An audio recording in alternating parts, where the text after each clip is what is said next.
पाता और मंजिल तक पहुंच नहीं पाता।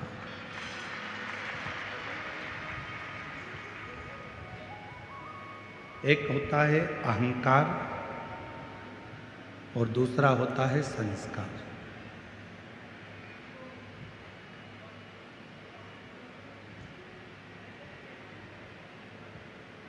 दो चीजें हैं, एक अहंकार है और दूसरा संस्कार है।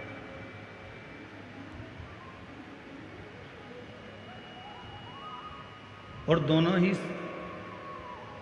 इस मानव जीवन में रहती है, दोनों ही इस मानव जीवन में है, अहंकार भी और संस्कार भी।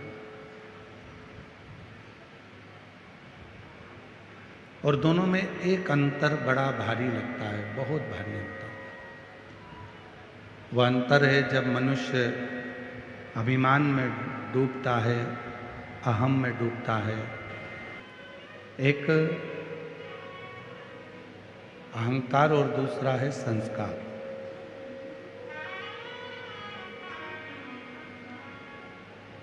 दोनों ही मानव जीवन में,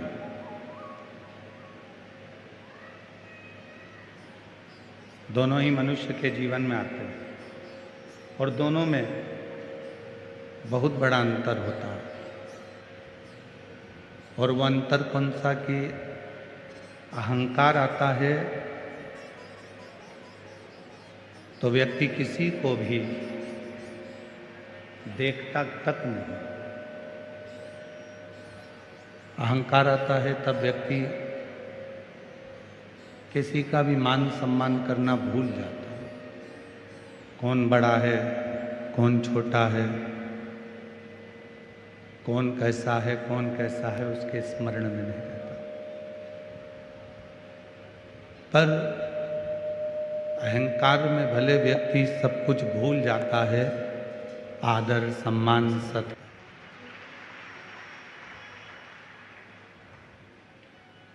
दोनों से। संस्कार व्यक्ति को गरीब और अमीर के भेद से दूर कर देता है। वो सब में एक ही देखता है कि वो ईश्वर है, वो परमात्मा है, वो शिव है, वो राम है, वो कृष्ण है, वो दत्त है, सब में वही समाया हुआ है।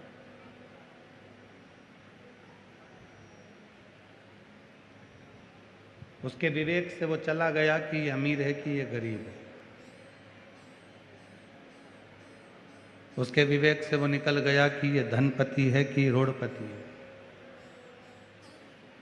उसके विवेक में तो केवल एक ही श्रेष्ठता भरी हुई है कि ये परमात्मा का कोई जीव है, ईश्वर का कोई जीव, भगवान का कोई जीव है, ईश्वर का कोई जीव है, परमात्मा का कोई जीव है।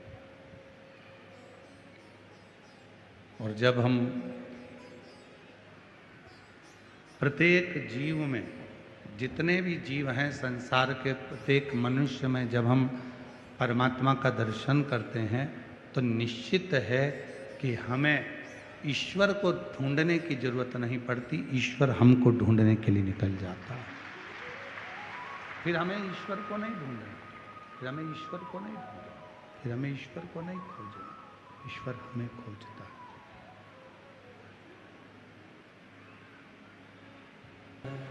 शिव आराधना करती है, शिव साधना करती है, भगवान शंकर की अविरल भक्ति करती है, शिव का भजन करता है, शिव का स्मरण करता है। ब्रह्मा जी भी भगवान शिव को समझ नहीं पाए थे, ब्रह्मदेव भी भगवान शंकर को समझ नहीं पाए।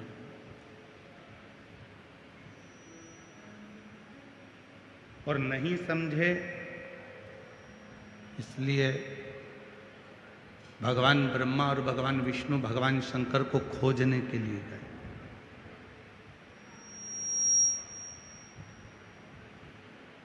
दोनों खोजने के लिए गए।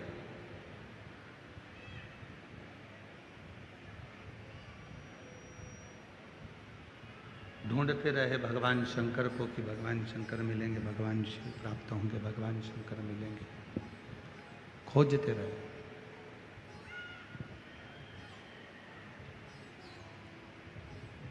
पर बिना शिव की कृपा के संसार में कोई नहीं जन्मा जो शिव को समझ पाए।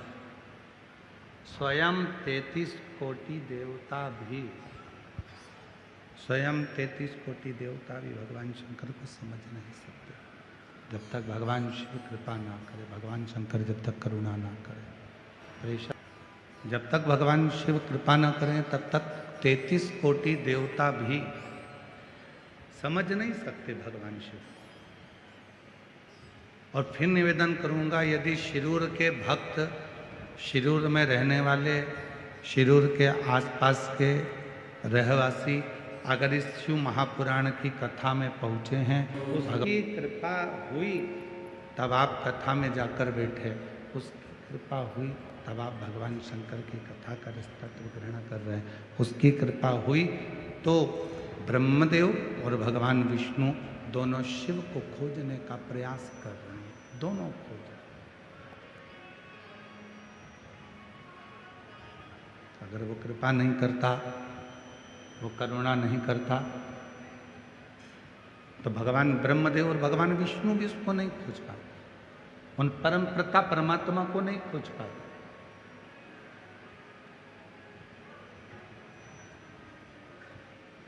गए ब्रह्मा जी ऊपर भगवान शिव को खोजने के लिए, और भगवान नारायण पाताल में गए शिव जी को खोजने के लिए। खूब खोजा पर वो मिला नहीं।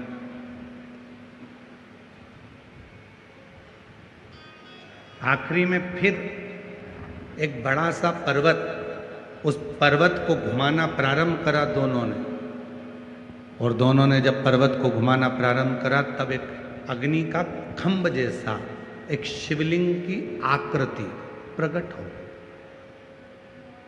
प्रथम शिवलिंग इस भूमंडल पर, इस संसार सागर में प्रथम शिवलिंग यदि किसी ने प्रकट करा था, और प्रथम शिवलिंग की पूजन यदि किसी ने करी थी तो वो भगवान ब्रह्मा और भगवान विष्णु ने करी थी, और प्रकट भी उनने करा और पूजन भी उन्होंने।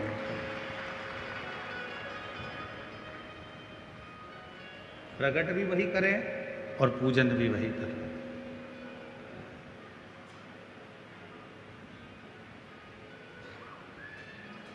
प्रथम शिवलिंग की प्रागट्यता भी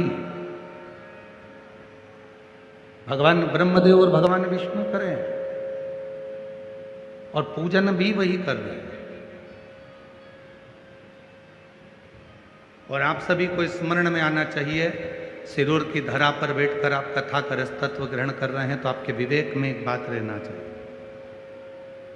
जब देवासुर संग्राम हुआ, देवता और असुरों का संग्राम प्रारंभ हुआ, और जब देवता और असुरों के संग्राम में,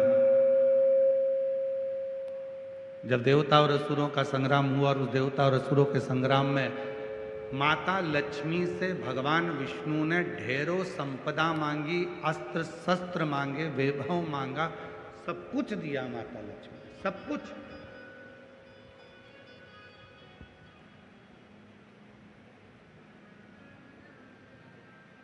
कुबेर जी से मांगा, कुबेर जी ने भी सब कुछ दिया। अब एक समय ऐसा आ गया कि ना तो कुबेर जी के पास कुछ बचा, ना लक्ष्मी जी के पास कुछ बचा। लक्ष्मी जी के पास भी कुछ नहीं बचा था और कुबेर जी के पास भी कुछ नहीं बचा था, सब कुछ समाप्त हो गया। और एकांत में माता लक्ष्मी जी बैठ गई, एकांत में।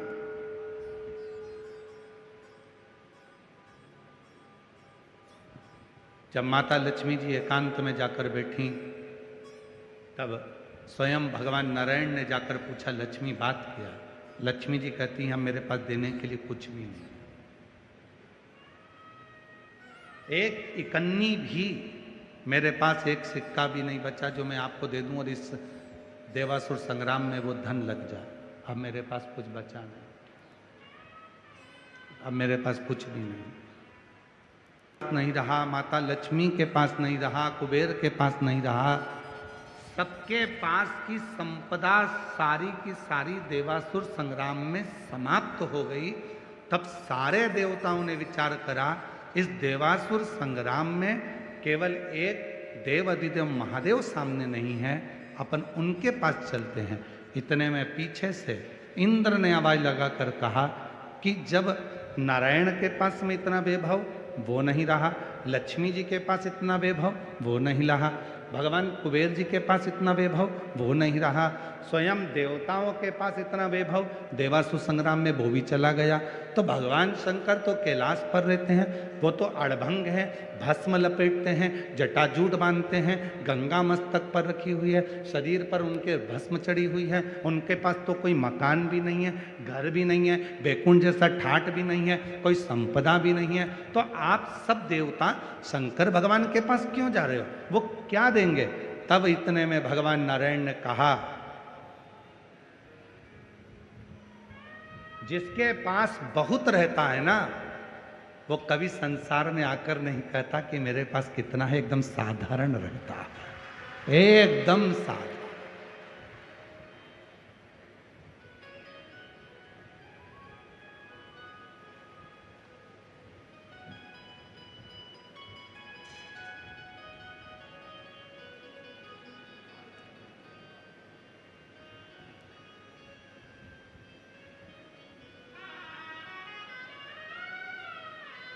कल एक किसी ने एक वीडियो, सिरूर की एक वीडियो डाली है किसी ने, जिसने डाली हो अगर वो बैठा हो यूट्यूबर तो हम उसको बुलाएंगे, उसको भी हम सम्मान करेंगे। उसने एक वीडियो डाली, वो वीडियो पर नीचे बहुत सारे लोगों ने अपना अपना भाव लिखा। सिरूर की वीडियो है।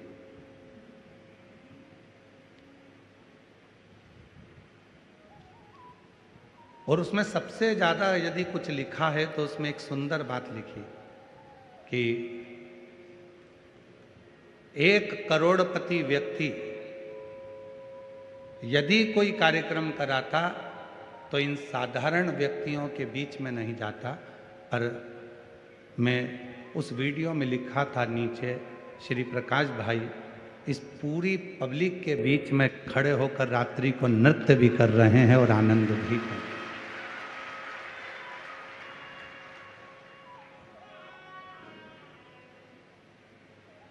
श्री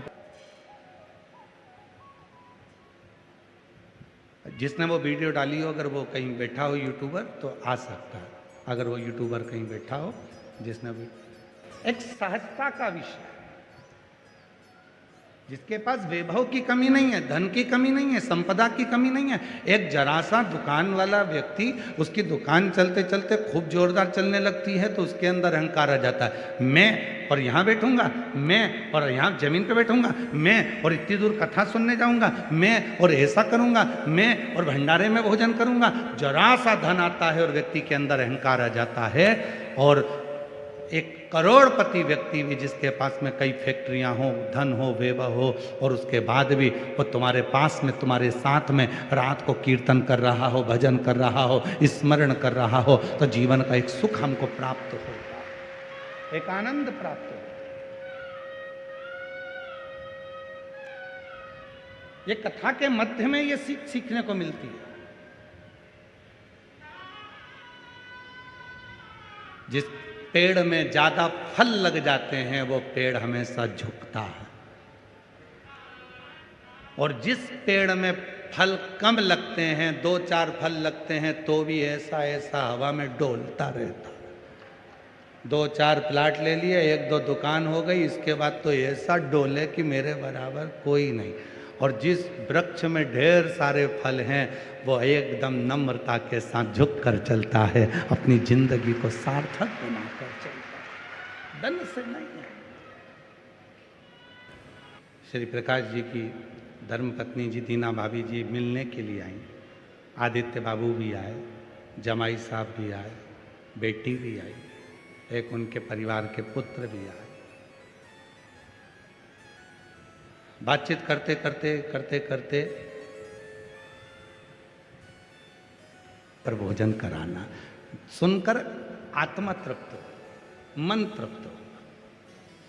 एक समर्पण का भाव किसको कहते हैं? तो भगवान इस संवाद को शिरूर वालों के दिमाग में होना चाहिए कि लक्ष्मी के पास भी लक्ष्मी चली गई थी, कुबेर के पास भी लक्ष्मी चली गई थी, धन संपदा किसी के पास नहीं बची। भगवान नारायण के पास भी नहीं रही, ब्रह्मा जी के पास भी नहीं रही, इंद्र के पास भी नहीं रही, गरुण वरुण सारे देवता जब देवासुर संग्राम में सब कुछ हार चुके थे, समाप्त हो गया था, युद्ध लगातार चल रहा था और वो देवासुर संग्राम में कुछ नहीं बचा, तब आखिरी में किसी ने कहा कि एक बार शिव जी के पास चलते हैं। तो इंद्र ने पीछे से कहा शिव जी के पास क्यों? उनके पास तो भस्म है, राख है, जटाजूट है और मृगछाला है, गंगा की धारा है और कुछ भी नहीं है, बेलपत्र पड़ी रहती है, वो भी सूख चुकी होगी, वो क्या देंगे अपने को? तो इतने में भगवान विष्णु कहते हैं जिसके पास बहुत होता है वो कभी दिखावा नहीं करता, वो आनंद के साथ मस्त होकर नम्रता के साथ बिना दिखावे की जिंदगी को जीना पसंद करता है।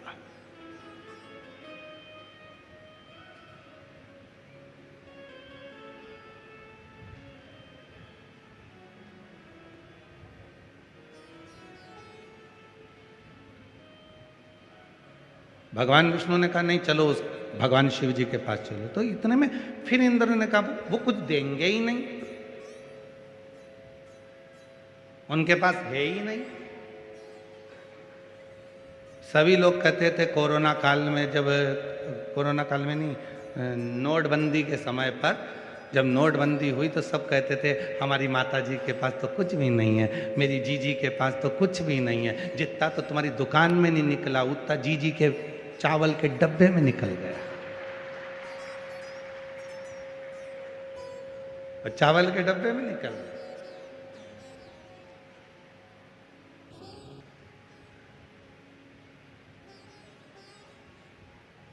तुम्हारे नोट तो फ्रेश निकले, उसके तो कीड़े खा गए। सोचो कितनी करोड़पति होगी जिसके नोट कीड़े खा रहे हैं।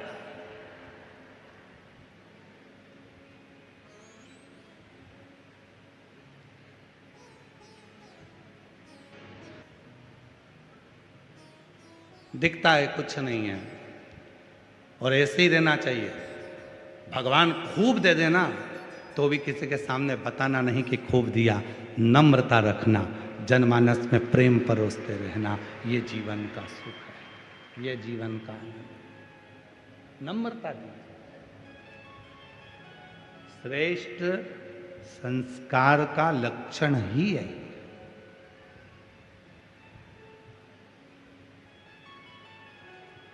और सावधान होकर अपनी जिंदगी को जीते। अब देखिए भगवान विष्णु मुख से कह रहे हैं कि शंकर जी हमको दे सकते हैं और इंद्रदेव कह रहे हैं नहीं दे सकते हैं। देवता है ना, इंद्रदेव भी देवता है ना, देवता को तो देवता का साथ देना चाहिए कि नहीं नहीं शंकर भगवान सब दे सकते हैं। पर आज का जमाना इतना विचित्र चल रहा है, आज का जमाना आज से नहीं पूर्व से ही चला आ रहा है। जब देवता देवता के नहीं हो पा रहे हैं, इंद्रदेव भगवान शंकर के लिए कह रहे हैं कि वो नहीं देंगे, जब देवता देवता के लिए कह रहे हैं तो आज के जमाने में कौन है जो आपका साथ देगा?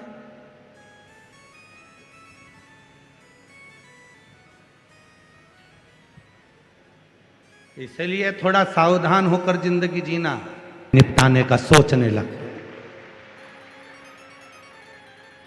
कोई दूसरा नहीं है। आक्षेप लगाने वाले भी अपने हैं, अपशब्द बोलने वाले भी अपने हैं, ताना देने वाले भी अपने हैं, गाली देने वाले भी अपने हैं, आड़ा टेढ़ा बोलने वाले भी अपने हैं, कोई दूसरा नहीं होगा।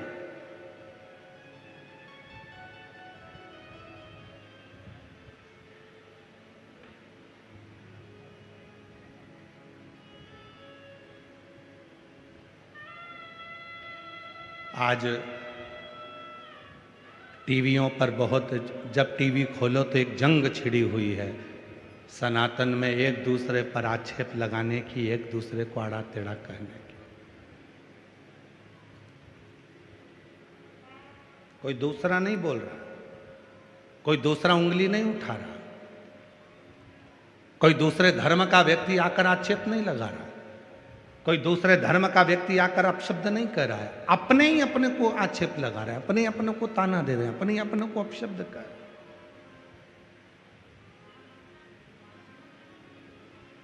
और उसमें हमारा सनातन धर्म इन एक दूसरे की सनातनियों की लड़ाई में हमारे सनातन धर्म को नीचे ले जाया जा रहा है। नीचे निवेदन है,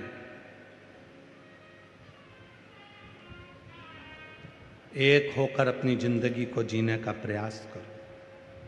कितना भी वैभव है आपके पास में, कितना भी धन है आपके पास में, कितनी भी संपदा है आपके पास में, कितनी भी विद्वत्ता है आपके पास में, कितना भी ज्ञान है आपके पास में, उसमें आपकी भीतर की नम्रता बताती है। दो हैं, एक लंका का राजा रावण और एक श्री हनुमान जी महाराज। आप सबके मुख से सुना है कि रावण विद्वान है। बोलो बोलो, आपने भी सुना है कि नहीं सुना कि रावण जैसा विद्वान दुनिया में कोई नहीं हो सकता, रावण इतना विद्वान है। और तुलसीदास बाबा ने हनुमान जी के लिए लिखा, विद्यावान गुणी अति चातुर। दो हैं, रावण भी विद्वान है, हनुमान जी महाराज भी विद्वान है, पर इसमें दोनों की विद्वत्ता में श्रेष्ठ विद्वत्ता किसकी कही तो कहा विद्यावान गुणी अति चातुर। शिव महापुराण की कथा कहती है कि रावण विद्वान था, पर रावण विद्वान के साथ विद्यावान नहीं था।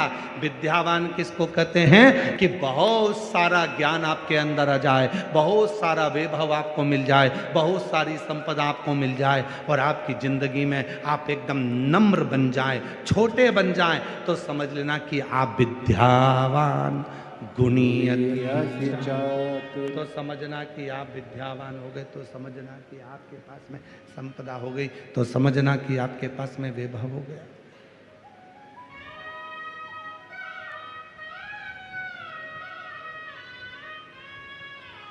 अब तुलसीदास जी ने हनुमान जी को विद्यावान क्यों कहा? रावण को तुलसीदास जी विद्वान कह रहे हैं, रावण को तुलसीदास जी विद्वान कर रहे हैं, पर हनुमान जी को विद्यावान कर रहे हैं, क्योंकि विद्वान बनना सरल है पर विद्यावान बनना कठिन है। हनुमान जी विद्यावान क्यों कहलाए? क्योंकि जब वो लंका में प्रवेश कर रहे थे, इतने बड़े नगर में प्रवेश कर रहे थे, सुरसा नाम की एक राक्षसी भी उनके सामने आ गई थी, लंकनी नाम की राक्षसी भी उनके सामने आ गई थी, और हनुमान जी एक छोटा सा रूप रखकर उनके सामने आ गए, उनके सामने नमन किया, प्रवेश करने लगे। और यही विद्वान की, एक विद्यावान व्यक्ति की सबसे बड़ी निशानी होती है कि जब आप किसी के पास जाओ, कितना भी धन तुम्हारे पास हो, कितनी बड़ी भी कुर्सी तुम्हारे पास हो, कितना बड़ा भी पद तुम्हारे पास हो, जिससे मिलने के लिए जा रहे हो वो भले छोटा या बड़ा क्यों ना हो, आपकी नम्रता से आपको उसको नमन करना चालू करना चाहिए। ये विद्या, हनुमान जी विद्यावान।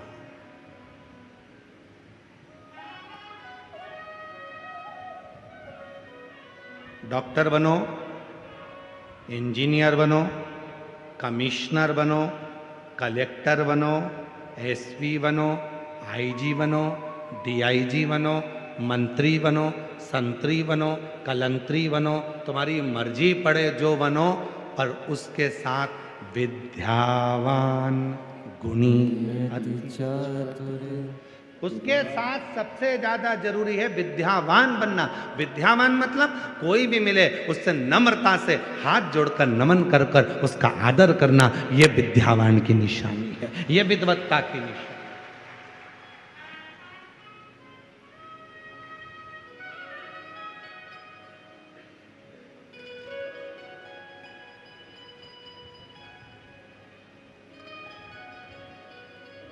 पढ़ी लिखी लड़की आती है शादी कर कर बहू बनकर, सास से पूछती है कितनी पढ़ी हो मम्मी तुम? सास कहती है बेटा मेरे समय पर तो मैं केवल 10th क्लास तक पढ़ी हूं। 10वीं? बस बस 10वीं? हाँ।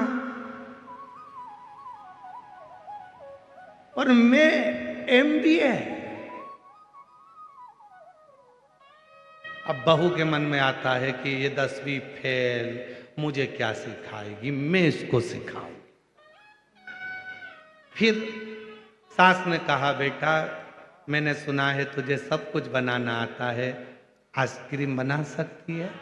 हाँ मम्मी, अभी लाई बना के। गई, अटैची खोली, अटैची में से बुक निकाली, रेसिपी बुक। 2 किलो दूध धीमी आंच में हिलाओ, बेकिंग पाउडर डालो, फिर हिलाओ, थोड़ा ड्राई फ्रूट्स डालो, फिर हिलाओ, थोड़ा शक्कर डाल के फिर हिलाओ, 1 घंटा फ्रिज में रखो, बुक बंद।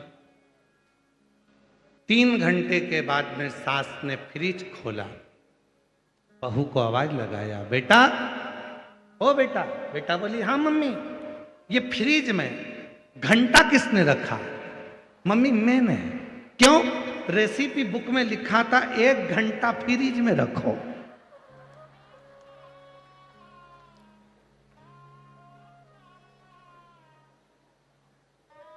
सास ने कहा, तेरी रेसिपी बुक में लिखा था 1 घंटा फ्रिज में रखो, वो लिखना भूल गया कि जो तूने घोल बनाया है उसको 1 घंटा फ्रिज में रख। तू मंदिर का घंटा फ्रिज में रखिया,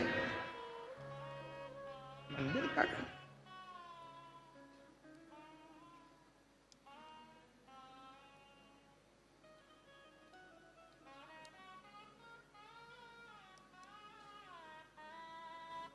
कल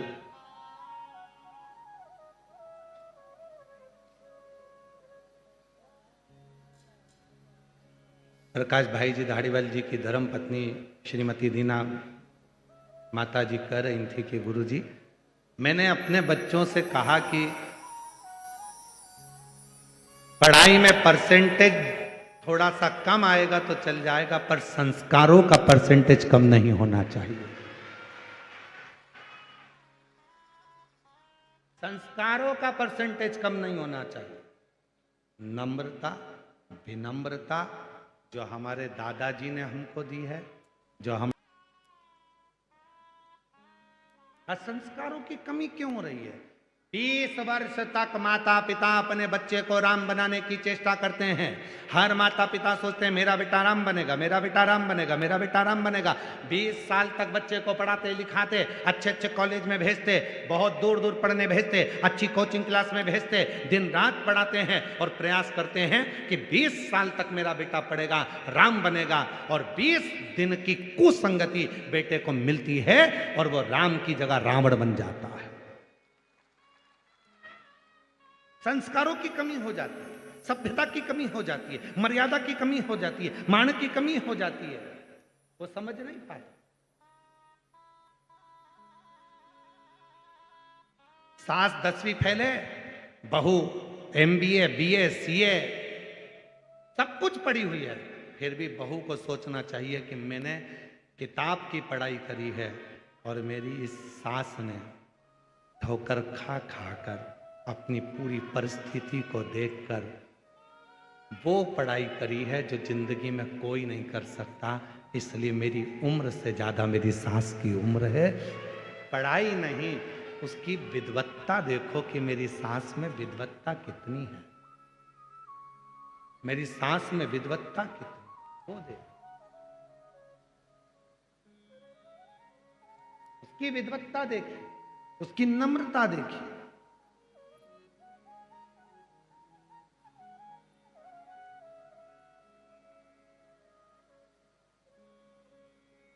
शिव है भी ऐसे। जब भगवान विष्णु जी कह रहे हैं कि शिव दे सकते हैं, तो भगवान नारायण मना कर रहे हैं, भगवान इंद्र मना कर रहे हैं, नहीं नहीं नहीं वो नहीं दे सकते।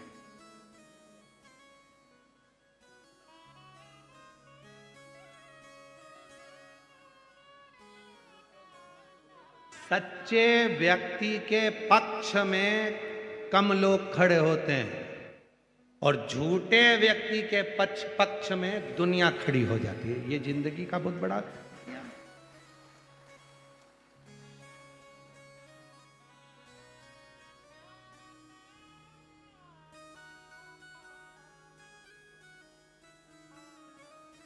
अभी रुद्राक्षोत्सव था, तो रुद्राक्षोत्सव का तीसरे दिन एक सोलापुर की एक बेटी आई और उसके माँ बाप भी उसके साथ में थे। तो उन्होंने पूछा, गुरुजी मेरी बेटी का अदालत में केस चल रहा है। हमने पूछा काय का चल रहा है? तो कहा तलाक का। हमने पूछा क्यों? तो कहा वो लड़का ठीक नहीं।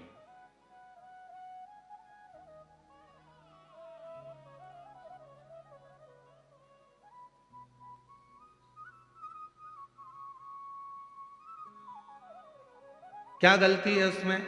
तो कहा वो अपने मम्मी पापा की सुनता है और इसकी बिल्कुल नहीं सुनता। हमने कहा ठीक।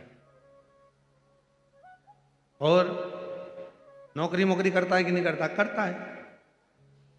अच्छा बेटा तुम नौकरी करती हो? हाँ। कौन से जगह का? इस बैंक में मैं करती हूँ। ठीक। अब हमने उस बेटी के मम्मी पापा से कहा 2 मिनट के लिए बाहर बैठो। भाई से कहा तू इसके पास बैठ। और हमने उससे कहा बेटा एक बात बता कि अच्छा लड़का मिला है, ठीक है, आज वो अपने माँ बाप की सुन रहा है। जिस दिन तेरे घर में बच्चा होगा और तेरा बच्चा बड़ा होगा, जब तेरे पिताजी के संस्कार उस बच्चे के पिता के संस्कार उसमें आएंगे, तो एक दिन ऐसा आएगा कि वो तुम्हारा बेटा भी तुम दोनों की सुनेगा। तब तुम्हें मालूम पड़ेगा कि जीवन में माता पिता की सुनना किसको। इतनी सी बात के लिए कि वो मम्मी उसको भड़का देती है, पापा उसको भड़का देते हैं, भाई बहन भड़का देती है, कोई उसको भड़का देता है। याद रखना, आज के जमाने में कोई किसी को भड़काता नहीं है। आज का जमाना इतना विचित्र है कि सब पढ़े लिखे हैं, सब एजुकेटेड हैं, सब विद्यावान हैं। सबके अंदर ऐसा कोई संसार का बच्चा नहीं है जो पढ़ा लिखा नहीं है। आज के बच्चे को पढ़ने के लिए कोचिंग भेजना पड़ता है। आज के बच्चे को सीए बनना है तो कोचिंग भेजना पड़ता है। आज के बच्चे को यदि कोई अच्छी पढ़ाई कर रहा है तो कोचिंग भेजना पड़ता है। पर आज के छोटे से छोटे बच्चे को मोबाइल सीखने के लिए कोचिंग नहीं भेजना पड़ता, वो तो पैदा होते से चालू हो जाता है।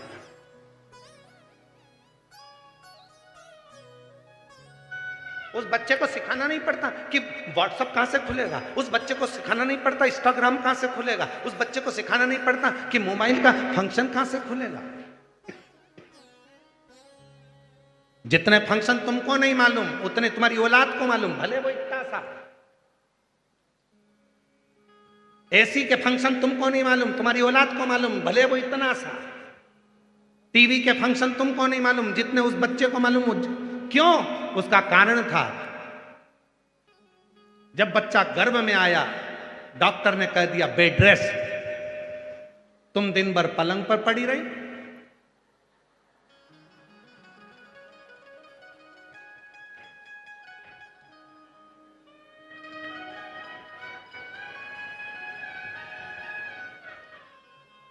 पूरे बेड रेस्ट के टाइम पर तुमने मोबाइल के एक एक फंक्शन को चलाना सीख लिया। एक एक फंक्शन तुम बाहर चला रही थी, अंदर बैठा वो चला रहा था। अंदर पैदा होने के बाद 4 महीने के बाद जैसे ही बच्चा रोया, मम्मी ने मोबाइल चालू करके उसके पास रखा, एकदम चुप, एकदम चुप। खाना नहीं खाता तो मम्मी ने मोबाइल नहीं चला दिया। एक मोटा हाथी, बच्चा चुप।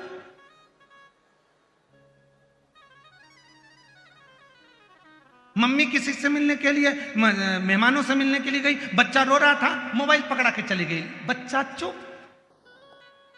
जाओ, भले तुम 2 दिन के लिए जाओ पर मोबाइल दे जाओ।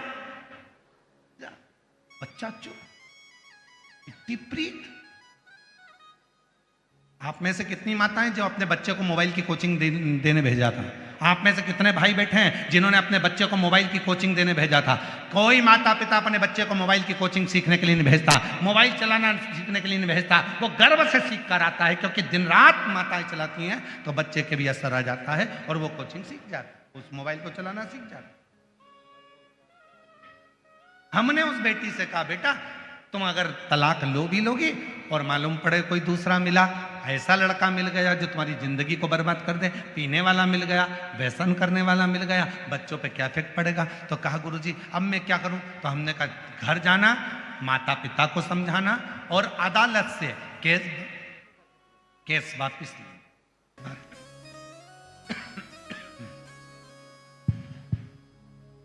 हमें प्रसन्नता इस बात की है कि कल उस बेटी ने सीहोर ऑफिस में मैसेज करा कि हमने केस वापिस लेने के लिए कार्रवाई चालू कर दी।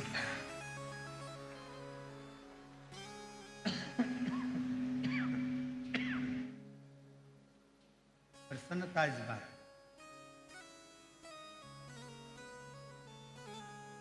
महाराज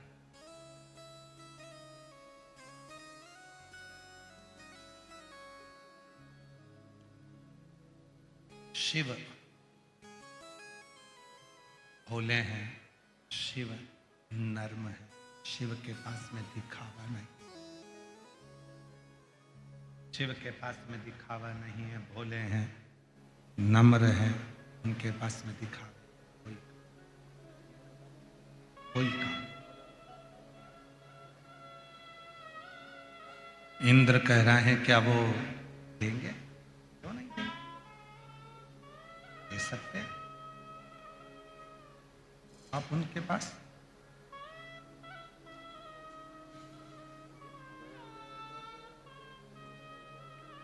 भगवान विष्णु कह रहे हैं कि एक बार भगवान शिव के पास चलना चाहिए। जब लक्ष्मी जी के पास में वैभव नहीं है,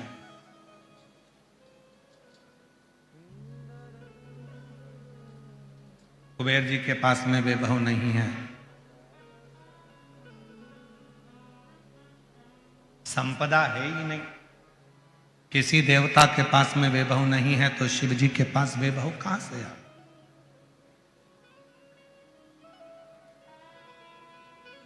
शिव जी के पास वैभव कहां से?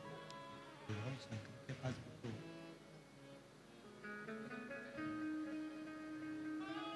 भगवान नारायण ने कहा कि कोई कोई ऐसा होता है उसके पास में कुछ नहीं होता,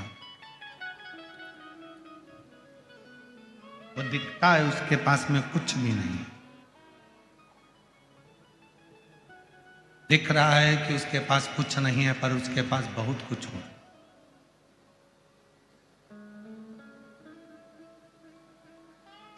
एक निवेदन करना चाहेंगे आप सबसे,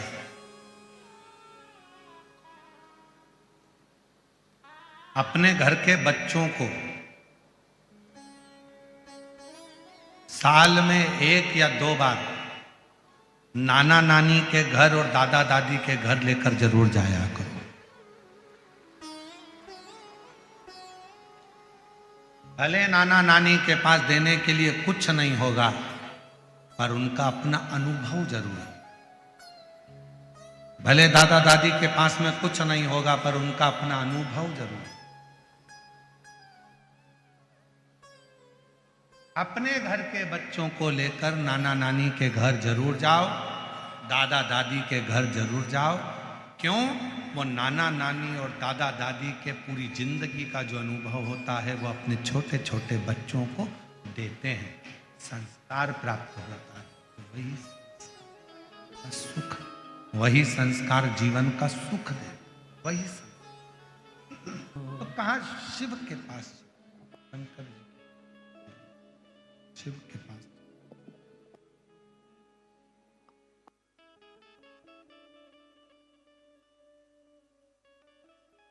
झूठ के साथ में, असत्य के साथ, कपट के साथ में, बेईमानी के साथ में ढेरों लोग एकत्रित हो जाते, पर जहां सत्य होता है, जहां ईमानदारी होती है, सत्य होता है, विश्वास होता है, जहां पर सत्य की कोई बात होती है वहां कोई एकत्रित नहीं होता।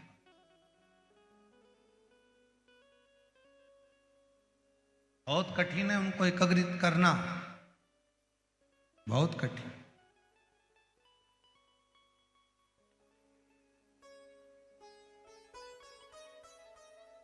कल एक किसी ने पत्र भेजा था, एक बहन जी ने, कि मेरे घर में 22 साल तक औलाद नहीं है।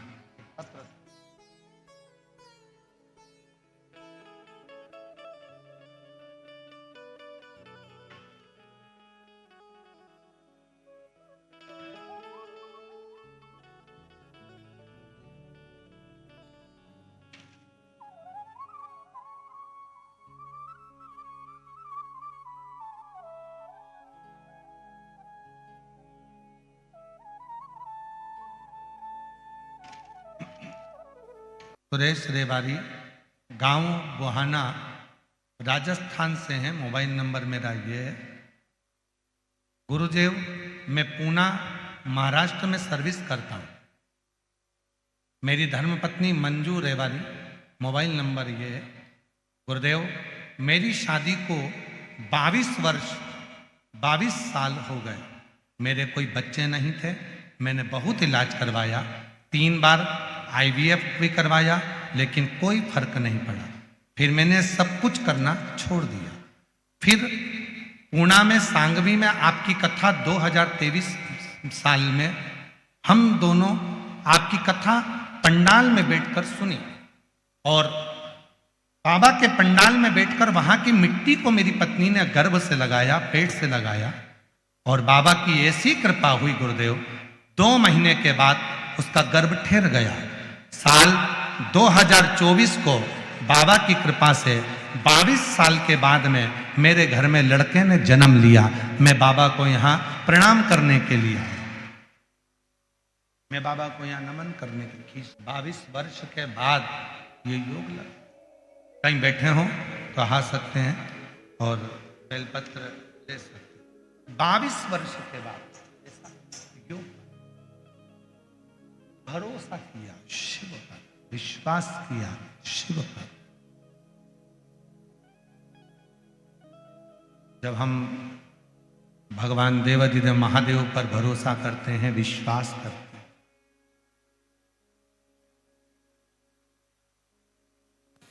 और जब शिव जी पर हमारा पूर्ण भरोसा होता है, विश्वास होता है, दृढ़ता होती है, तो शिव करुणा करना प्रारंभ करते।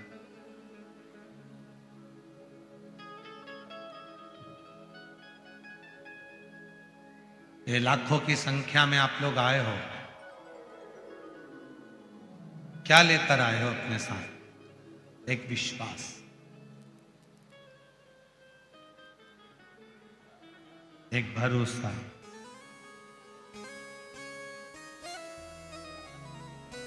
एक दृढ़ता, बाबा के प्रति आपका भरोसा कि शिव है।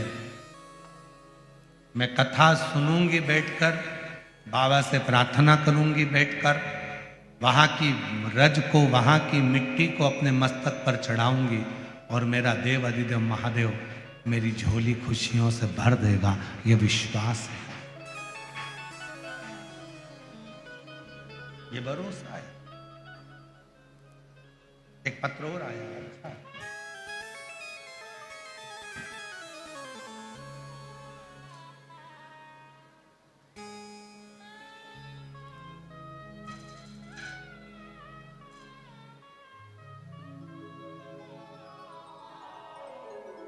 लता रामदास पाटिल।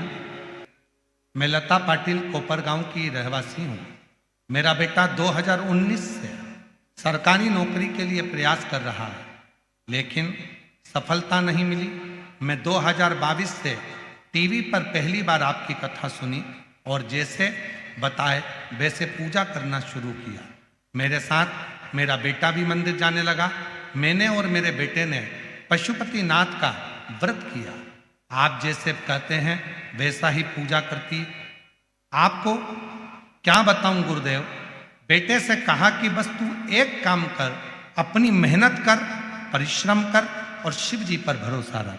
गुरुदेव, 2024 में बाबा की कृपा से, आप कहते हैं कि बाबा हाथ पकड़ता है, बिल्कुल पकड़ता है गुरुदेव, और बाबा की कृपा से 4 जगह पर मेरे बेटे ने सरकारी नौकरी के लिए अप्लाई किया, और बाबा ने ऐसी कृपा करी कि 4 सरकारी नौकरी में सिलेक्ट हुआ। बाबा की ऐसी कृपा। आज मैं बाबा को प्रणाम करने के लिए आती हूँ। मेरे बेटे ने एक नौकरी चुनी और बाबा की कृपा से आज वो ऑफिसर बनकर बैठा है। मैं बाबा को यहाँ नमन करने के लिए आई हूँ। कहीं बैठी हो तो आ सकती हैं। लता रामदास पाटिल, पता कोपरगांव, जिला अहिल्यानगर, मोबाइल नंबर ये। एक शिव पर, भगवान शंकर पर करा हुआ भरोसा दृढ़ हो तो शिव सुनता।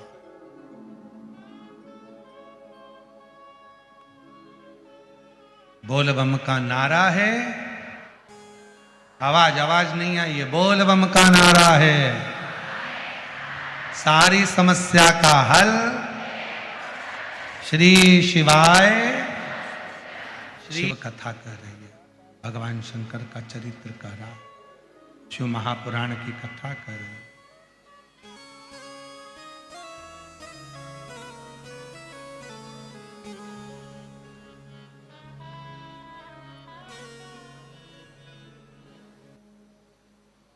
बाबा देवादिदेव महादेव की पवित्र कथा कर रहे। इंद्रदेव ने मना किया, भगवान विष्णु जी ने शिव जी के पास जाने के लिए निवेदन किया।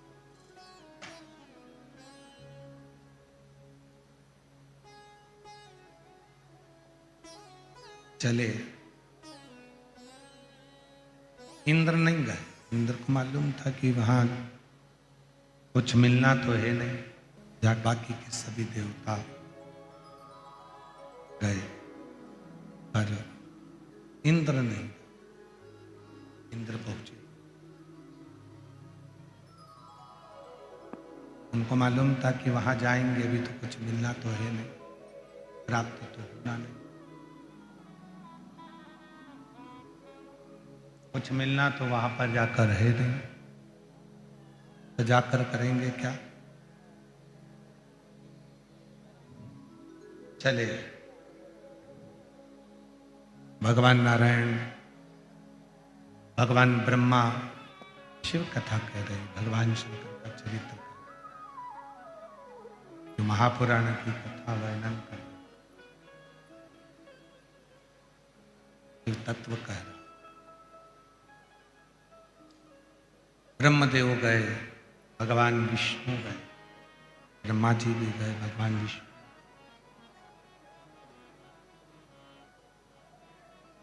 इंद्र नहीं गए।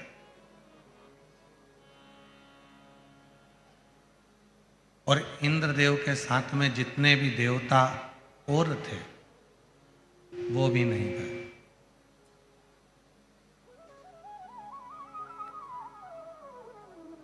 इंद्रदेव के साथ में और जितने भी देवता थे वो भी नहीं।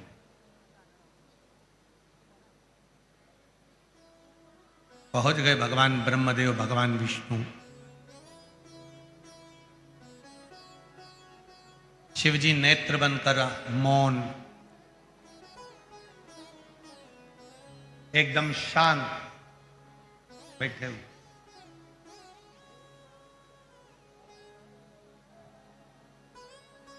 कभी कभी मन में आपके भी एक आध बार तो ऐसा प्रश्न उत्पन्न होता ही होगा। आपके भी मन में कभी कभी एक आध बार ऐसा प्रश्न तो आता ही होगा कि शिवजी के गले में पड़ा हुआ सर्प शिवजी को डसता नहीं होगा क्या?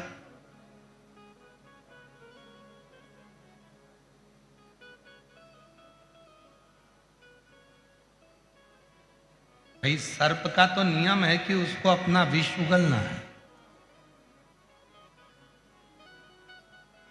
सर्प का तो नियम है कि उसको अपना विष त्यागना है। और सर्प अपने विष को त्यागता रहता है।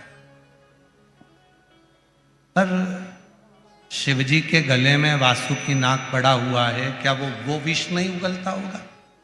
उगलता है।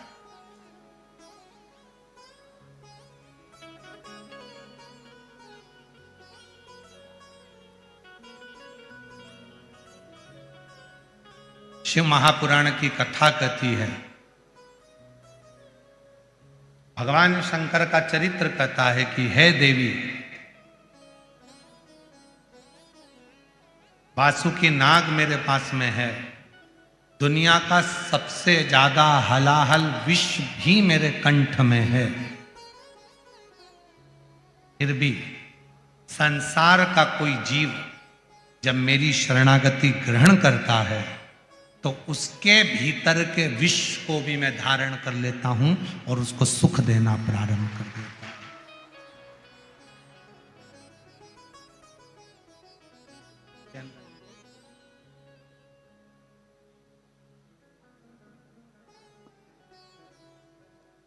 जो विष उसके अंदर है मैं उसको धारण करता हूं और उसको मैं सुख देता हूं, आनंद देता हूं, श्रेष्ठता देता हूं, सुख प्रदान करता हूं, अच्छा देने का प्रयास करता हूं।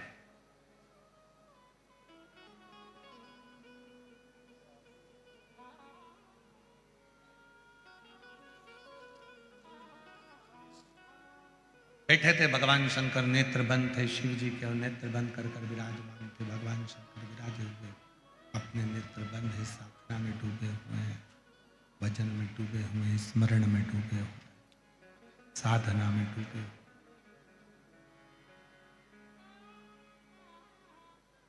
ब्रह्मदेव ने आवाज लगाई, हर हर महादेव। भगवान विष्णु देव ने आवाज लगाई, हर हर महादेव।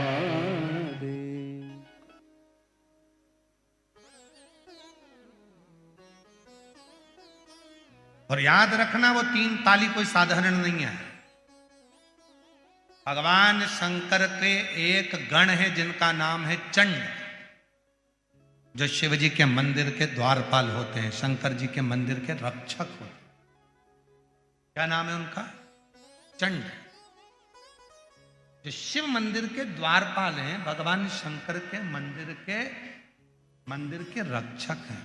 शिव मंदिर के द्वारपाल हैं, शंकर जी के मंदिर के जो रक्षक हैं, वो चंड है।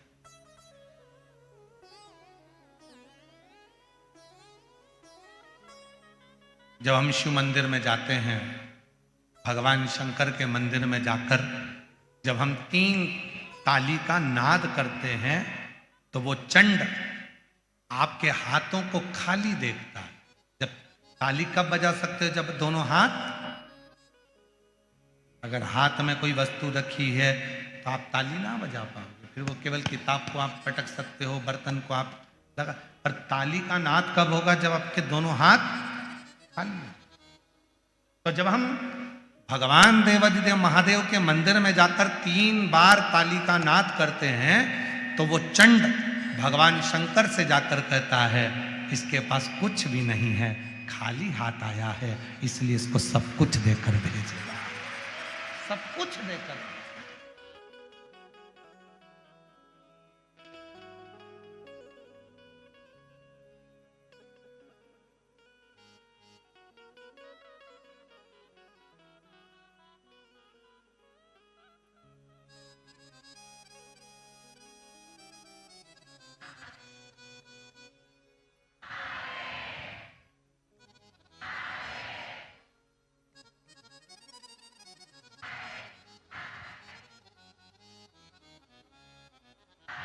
इसको सारा सुख दे दे।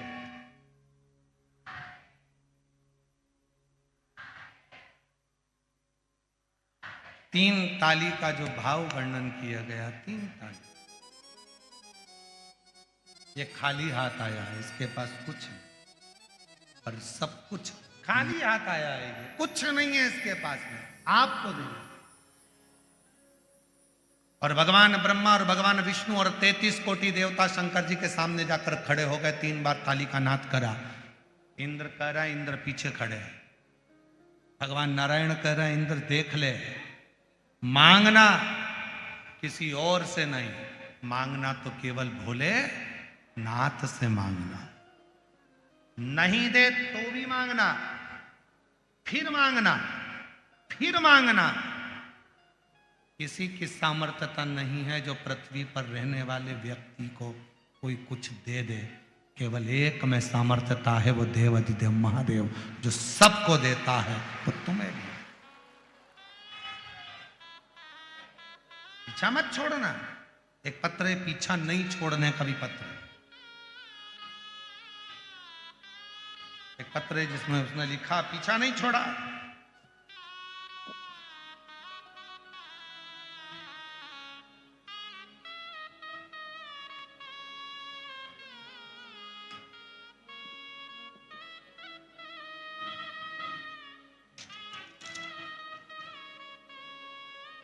मैं सरस्वती सुधीर कानड़े खूब खूब अभिनंदन करती हूँ।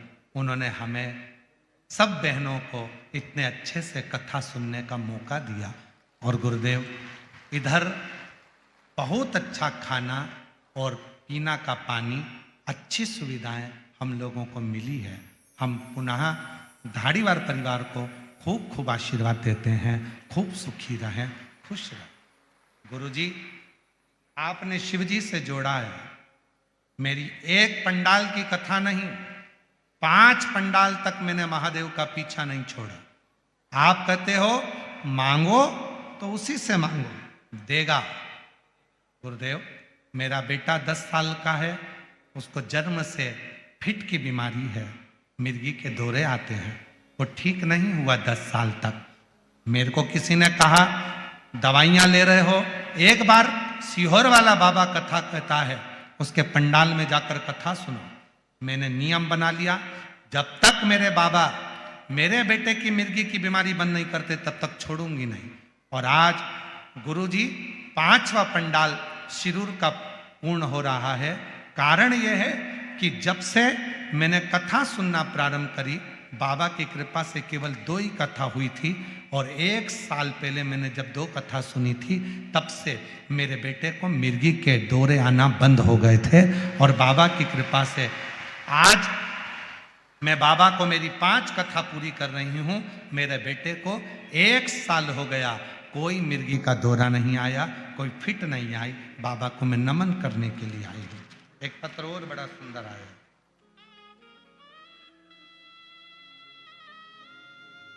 देखिए पीछा नहीं छोड़ने की कथा है। ये जितने पत्र पढ़ रहे हैं पीछा नहीं छोड़ने के। एक पत्र है, मैं सो काजल रोहित राठौर, जिला मैं सो काजल रोहित राठौर, जिला पूना, तहसील शिकरापुर, कसारी फाटा की रहने वाली हूँ। मेरा मोबाइल नंबर ये है। मेरा ससुराल महाराष्ट्र राज्य है, राज्य के नांदेड़ जिला, लेकिन हम मेरे पतिदेव की नौकरी की वजह से यहाँ रहते हैं। गुरुदेव मेरी शादी को 5 साल हो चुके थे। जब डॉक्टरों का इलाज करवाया तो डॉक्टर ने मना कर दिया था कि तुम मां नहीं बन सकती। तब मन में विचार आया कि मैं करूं क्या। हमने टेस्ट बेबी भी करवाया तो भी संतान का सुख नहीं आया। सारे इलाज करवा करवा के थक गए कि कथा सुनने को मिली। और तब मन में विश्वास जागृत हुआ कि एक बार पंडाल में कथा सुने। हम पति पत्नी दोनों पंडाल के अंदर बैठकर कथा सुनने के लिए आए और गुरुदेव बाबा से विनती करी। जब बाबा ने नहीं सुना, परवणी में कथा सुनी, दूसरी कथा हिंगोली में सुनी तो भी बाबा नहीं सुने, तीसरी कथा छत्रपति संभाजी नगर सुनी तो भी बाबा नहीं सुने। तब मैंने बाबा से कह दिया अगर तू नहीं देगा तो तेरी कथा नहीं छोड़ूंगी, आती रहूंगी। और बाबा की ऐसी कृपा होगी गुरुदेव कि चौथी कथा जब हुई तो मेरा गर्व ठहर गया। और बाबा की कृपा से आज 5वीं कथा में मैं अपने बेटे को लेकर आ गई। ये शिव की कृपा, ये शंकर की उदार। आज 5वीं कथा में मैं अपने पुत्र को लेकर आ गई। गुरुदेव 30/9/2024 को बाबा की कृपा से मेरे घर में प्रदोष के दिन, प्रदोष काल में बेटे ने जन्म लिया, जिसका नाम मैंने शिवांश रखा है। शिव की कृपा किसको, पीछा ना छोड़ना, मांगो उसी से मांगो, ना दे फिर मांगो।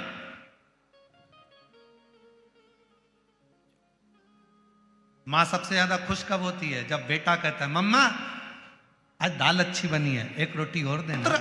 मंदिर में आकर 1 लोटा जल चढ़ाकर झोली पसार करके बाबा देना, तब बाबा खुश होता है मेरा बेटा। मेरा पुत्र आया।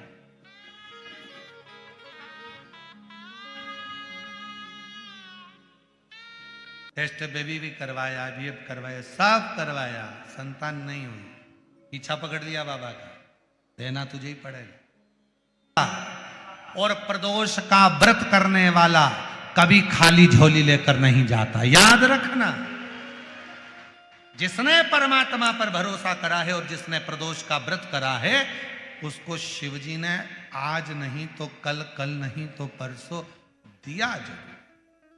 जिसने बाबा पर भरोसा करा, जिसने सोमवार, पशुपतिनाथ ऐसे व्रतों को जो धारण करता है, कोई 16 सोमवार करता है, कोई पशुपति व्रत धारण करता है, कोई प्रदोष व्रत करता है, कोई सोमवार की अष्टमी का व्रत करता है, जो मांगा देगा। थोड़ा देर कर सकता है पर देने में पीछे नहीं है, देगा।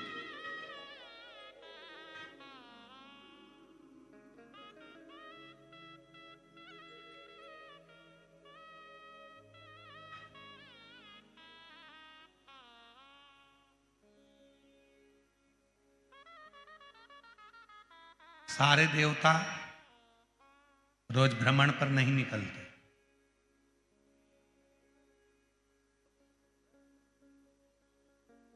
33 कोटि देवता में केवल एक देवता है, देवाधिदेव महादेव, जो प्रतिदिन प्रदोष काल में, प्रदोष काल में शाम के समय अपनी अर्धांगिनी मां पार्वती जी के साथ भ्रमण पर निकलते हैं, अपने भक्तों का दुख मिटाने के लिए। प्रतिदिन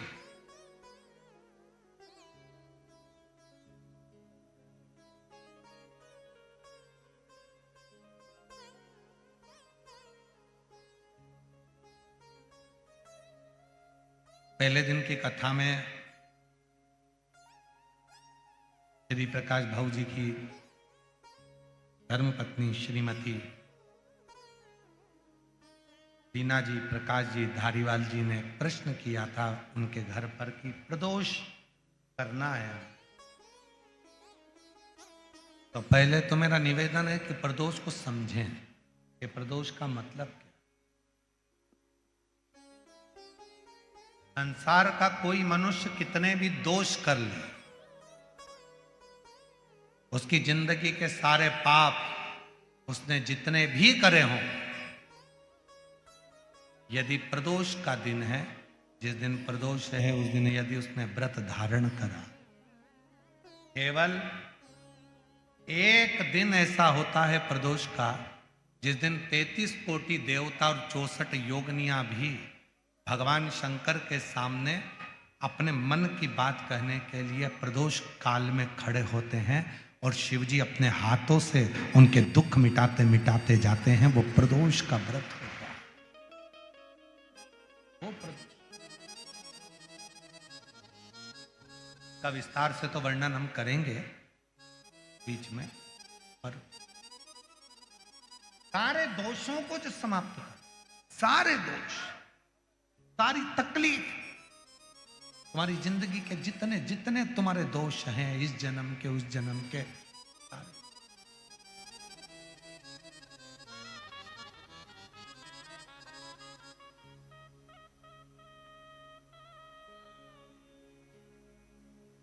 और जब भगवान शिव से आप निवेदन करते हैं, प्रार्थना करते हैं, उनसे अपने मन का भाव कहते हैं, प्रार्थना करते हैं, निवेदन करते हैं, तो शिव उसको स्वीकार करते, स्वीकार।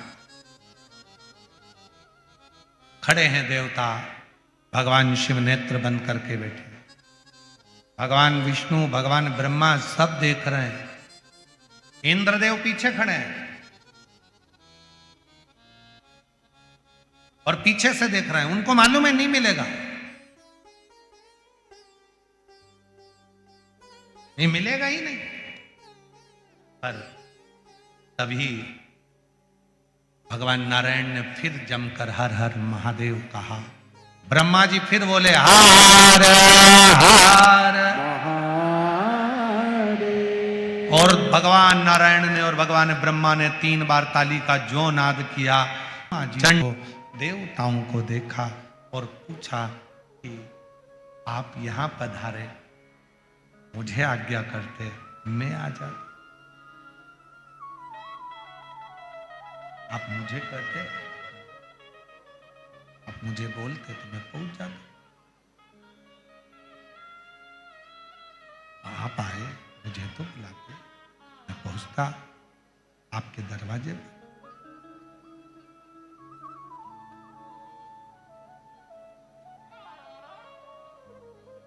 और देखो, सतयुग में,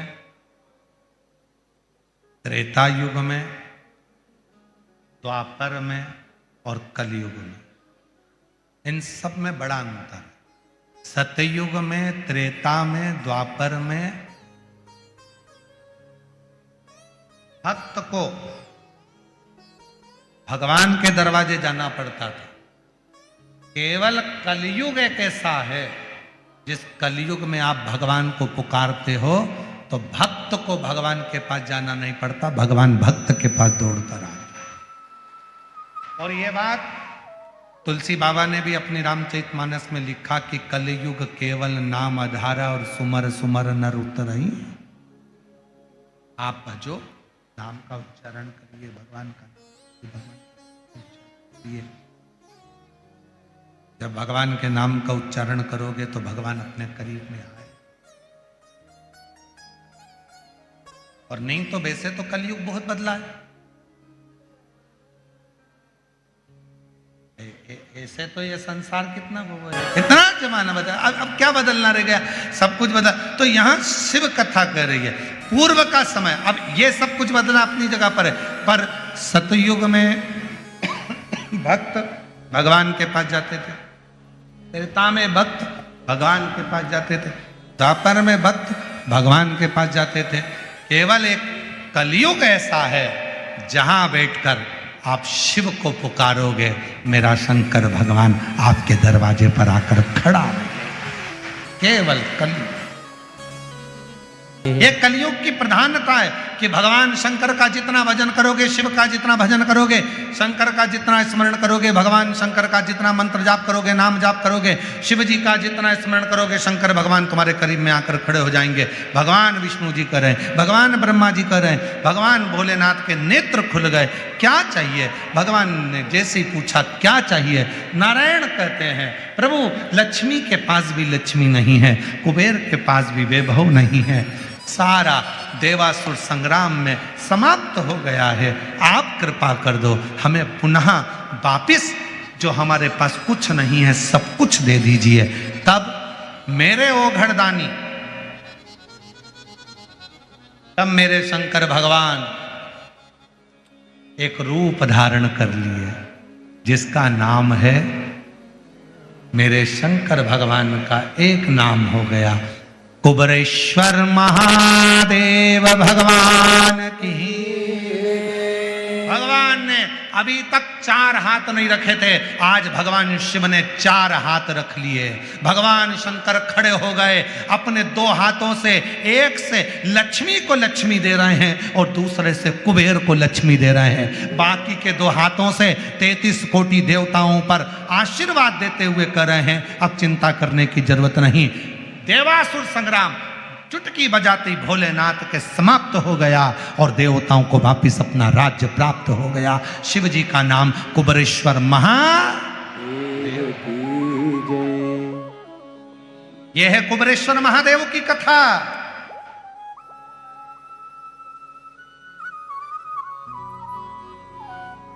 यह है भगवान शंकर के कुबरेश्वर बनने की कथा कि कुबेर को भी खजाना देने वाले, लक्ष्मी को संपदा देने वाले, जब कुछ नहीं तब वो शिव देता, तब वो शंकर देता।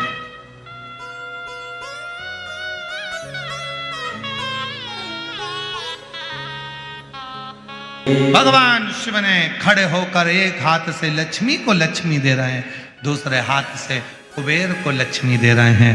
भगवान आनंद के साथ, गले में सर्प पड़ा है, मस्तक जटा है, चंद्रमा लगा है, गले में रुद्राक्ष की माला है और मेरे कुबेरेश्वर महादेव, कुबेर का खजाना लक्ष्मी का भंडार भर रहा है, भर रहा है।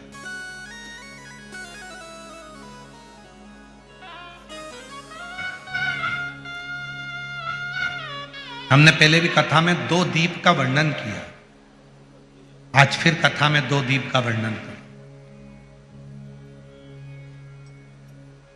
कितना भी दुख है, संपदा नहीं है, बहुत कष्ट का जीवन चल रहा है, बहुत तकलीफ का जीवन चल रहा है, 2 जगह पर दीप लगाना चालू कर दो।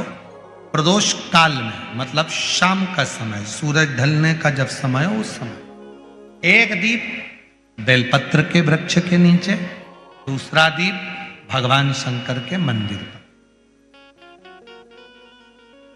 प्रदोष काल में जब ये 2 दीप लगना प्रारंभ हो जाते हैं, और दोनों दीप फूल बत्ती के होना चाहिए, लंबी बत्ती के नहीं।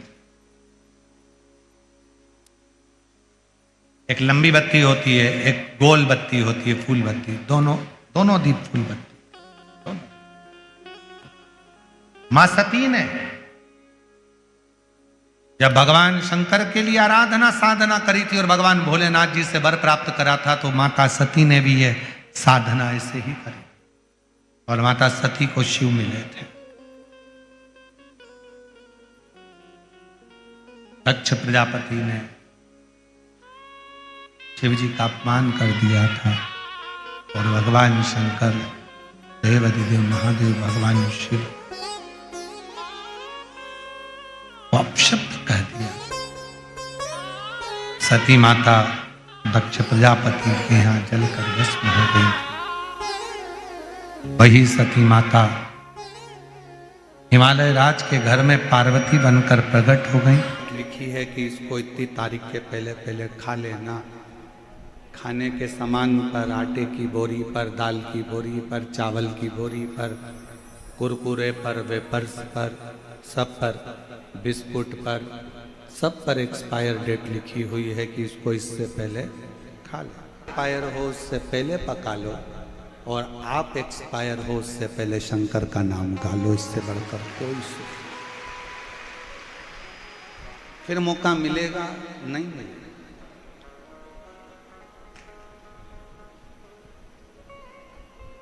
अच्छा, ईमानदारी से बोलना, मेरे जीजाओं, मेरी बेटियों, मेरे बेटाओं, मेरी माँओं, मेरी पिता तुल्य भाई बंधु, सबको कहूँ,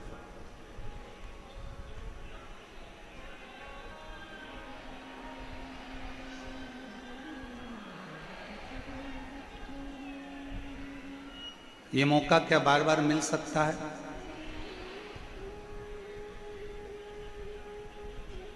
और अभी की हालत देखकर तो ऐसा लगता है कि दूसरी बार मिलना भी कठिन हो जाएगा।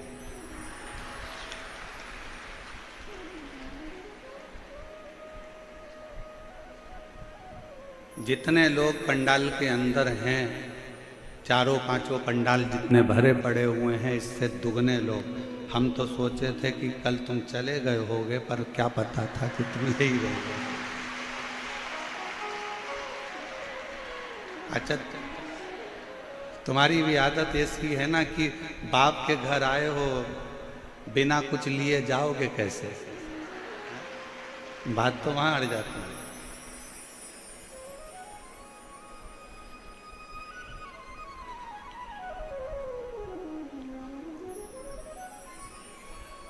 तुम्हें पता था कि कथा चालू हो जाएगी? हैं? पक्के जादूगर हो तुम लोग। पर एक बात है, मेरे गोविंद देव भगवान की ये जो पवित्र धरा है जयपुर, ये बड़ी कमाल की धरा है। ना जाने इसमें कौन सा जादू है कि वो अपने आप बंसी की तान पर कुछ ना कुछ करा ही दे।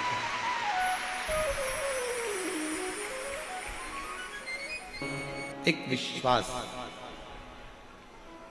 दवाई एक्सपायर हो उससे पहले उसको खा लेना चाहिए, वस्तु एक्सपायर हो उससे पहले उसको खा लेना चाहिए, और मनुष्य की देह, ये शरीर एक्सपायर हो उससे पहले शंकर का नाम, शिव नाम गा लेना चाहिए। फिर मौका मिले। मिलेगा कि नहीं मिलेगा इसका कोई भरोसा नहीं।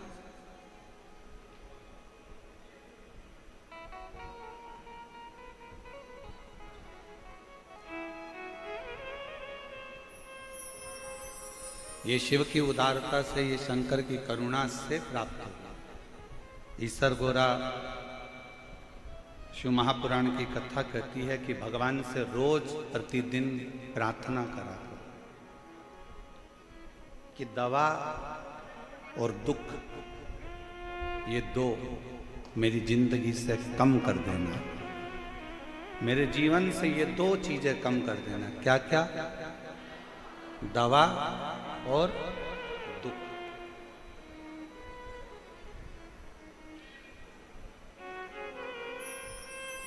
और ये कोई कम नहीं कर सकता तेरे से।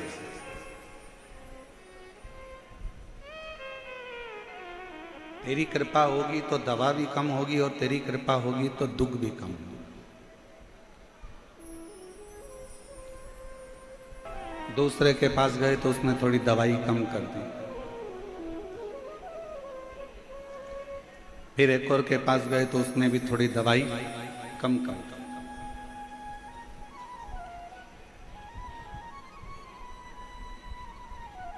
कोई अच्छा डॉक्टर मिल गया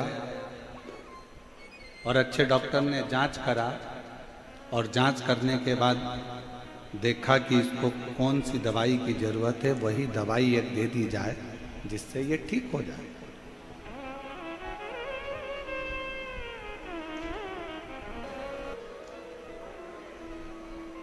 एक डॉक्टर के पास गए तो वहां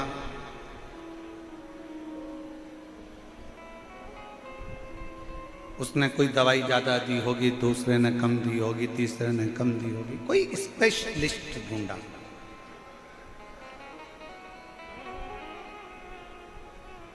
जिसने दवाई की मात्रा और कम कर दी, और एक गोली से काम चल गया और बस वही गोली लेते रहना, आराम बना रहेगा। ये डॉक्टर ने कह दिया, एक गोली लेते। वेद व्यास जी महाराज ने भी अपनी 18 पुराण की रचना करी, और 18 पुराण में से एक पुराण शिव महापुराण को ऐसा बना दिया कि ये वो टेबलेट है, ये वो गोली है कि इस शिव महापुराण को सुनते रहना तो जिंदगी के सारे दुख अपने आप कटते चले, अपने आप कटते। ये वो टेबलेट है। 18 पुराण में से केवल एक शिव महापुराण ऐसी है जिसमें सारे उपाय, बेलपत्र कैसे चढ़ाना, दूध कैसे चढ़ाना, काली मिर्च कैसे चढ़ाना, दुर्वा कैसे चढ़ाना, अरहर दाल की पत्ती कैसे चढ़ाना, कैसे तुलसा चढ़ाना, कैसे बेलपत्र चढ़ाना, कैसे जल चढ़ाना, कैसे धतूरा चढ़ाना, कैसे दही चढ़ाना, ये शिव महापुराण में वर्णन किया। और पूछा गया है, ऐसा नहीं कि प्रश्न नहीं करे। शिव महापुराण के 24,000 श्लोकों में, 12 संहिताओं में जो वर्णन किया गया, उसमें कई प्रश्न सामने आकर खड़े हो गए। आज के जमाने के जैसी शंका नहीं है, पूर्व की शंका।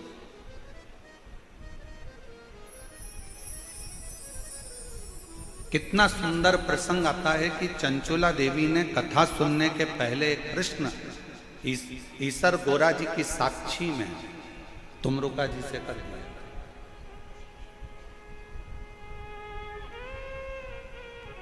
और ईसर गोरा जी की साक्षी में चंचुला देवी ने प्रश्न किया था कि एक संसार की जन्म लेने वाली एक नारी,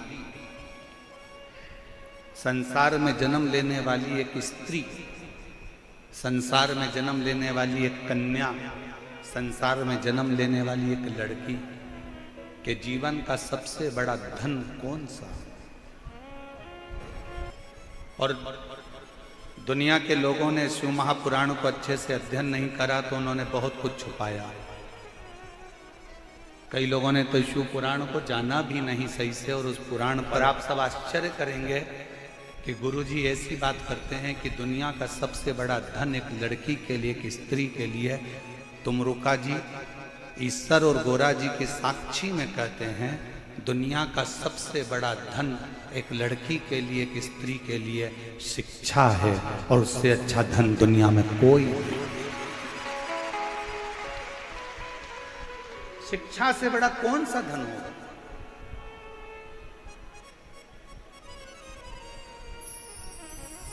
आज जयपुर की धरा पर हम कहकर जाएंगे, आप बेटों को जितना पढ़ाओ ना, उससे दुगना अपनी बेटी को पढ़ाना।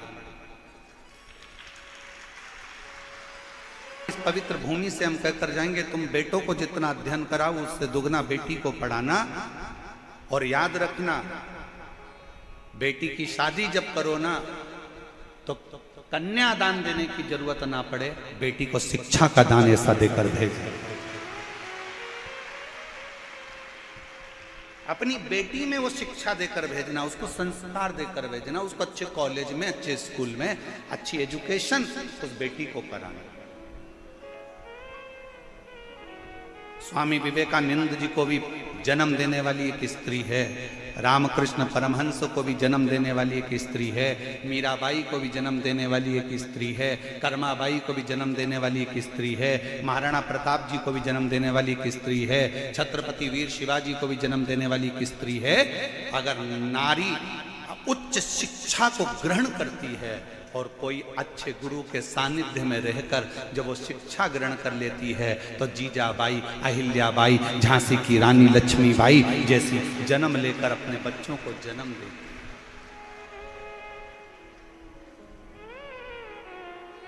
मत दो कन्यादान, तुम कुछ भी कन्यादान में तुम्हारा मन पड़े, फ्रिज मत देना, कूलर मत देना, एसी मत देना, डनलप का गद्दा मत देना, सोफा सेट मत देना, पलंग मत देना। तुम बेटी की कन्यादान में कुछ मत देना, पर बेटी से निवेदन है कि आप अपनी बेटी को इतना पढ़ाओ, इतना अध्ययन कराओ, इतनी विद्या अध्ययन कराओ कि उसको उसकी शिक्षा ही उसका कन्यादान, उसकी शिक्षा उसका कन्यादान। क्या है रतन।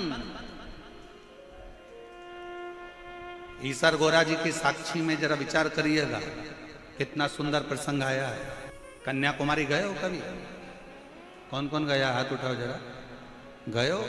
कन्याकुमारी में कन्याकुमारी माता का मंदिर है कि नहीं? जम के बोलो जरा, है ना? क्यों है, किस लिए? ये शिव महापुराण की कथा कहती है, जब बाणासुर ने पार्वती जी के भाई को गलत संगत में लेकर चले गया, और गलत संगत में पार्वती जी के भाई को जब गलत संगत में लेकर गया और उसको गलत संगत में डालकर एक दिन माता पार्वती के भाई हिमालय राज के पुत्र का जब संहार कर दिया, संहार कर दिया। उसने नहीं मारा, पर उसने अपनी चाल से, अपनी रचना से उसने पार्वती जी के भाई को मरवा दिया, हिमालय राज के पुत्र को मरवा दिया।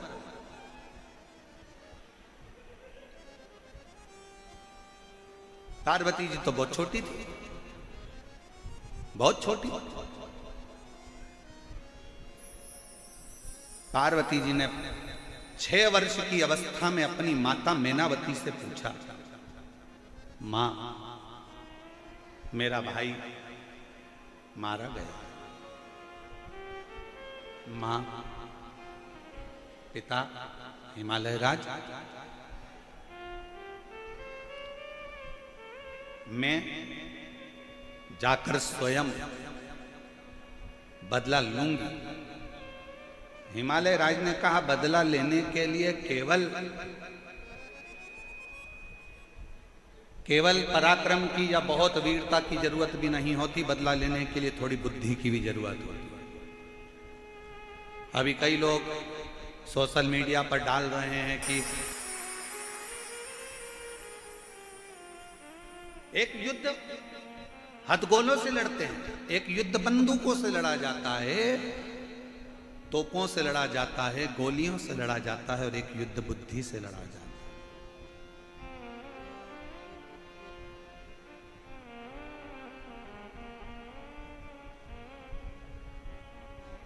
बुद्धि से। पार्वती जी ने पूछा अपने पिताजी से, मेरे भाई की हत्या का बदला मुझे लेना है, मैं कैसे लूं? तो भगवान हिमालय राज के शब्द एक एक घर की महिलाओं के चित्त वृत्ति में और एक एक घर के पुरुष की चित्त वृत्ति में बैठना चाहिए। ये शिवपुराण का शब्द महाराज जी ने व्यासपीठ से जयपुर में कहा था, ये शब्द आपकी बुद्धि में रहना चाहिए। मैं अपने भाई की मृत्यु का बदला कैसे लूं? पिताजी से पूछा गया मां मैनावती से।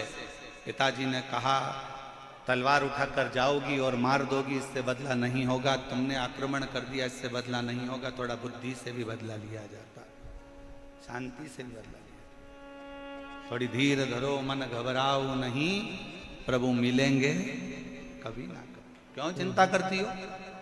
काय के लिए सोचना? क्यों विचार करना? आएगा, थोड़ा इंतजार करो। हिमालय राज ने माता पार्वती जी को, स्वयं ने मां जगत जननी जगदम्बा माता पार्वती जी को अपने नाना के घर भेज दिया।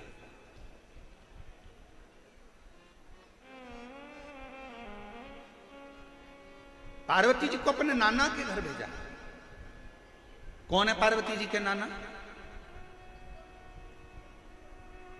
मैनावती के पिताजी कौन है?